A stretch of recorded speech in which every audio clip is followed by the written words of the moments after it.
Capire il passato è importante per tenere l'identità attuale di un popolo e per far su un'altra volta quello che si è perso. Evidenza di complessità sociale, gerarchica e sviluppo proto-urbano, la secatà intervenuto ancora nel secolo 8 a.C. Ancora i Veneti avevano competenza di tenere sua indipendenza con i Celti che hanno invadito la pianura del Po nel secolo 4 a.C.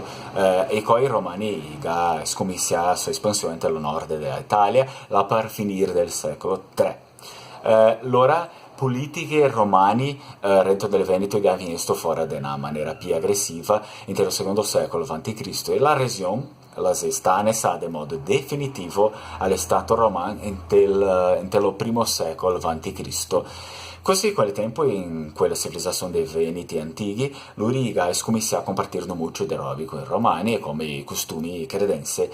La cremazione è un esempio. La cremazione era la cerimonia funebre più comune durante l'età del ferro. Anche il seppellimento era praticato, ma si crede che questo metodo era adoperato sopra la gente del più basso livello della gerarchia sociale venetica. La struttura dei tumuli di cremazione poteva variare da recipienti rettangolari, di sassi e legno per sepolture. E gli ossi umani che si era cremati generalmente li mettevano dentro di una urna.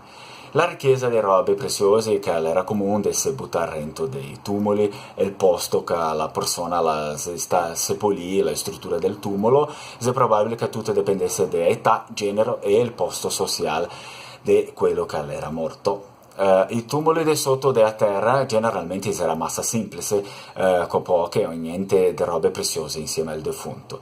E per finire è importante risaltare che quanti veneti sta seppellì con i suoi cavalli insieme, perché il cavallo era un animale consacrato per loro, i nostri antenati. Se ti vuoi, ti può leggere un articolo scientifico che mi sono leggere, soprattutto che avevo parlato qua. Mi fa buttare il link nella descrizione del video.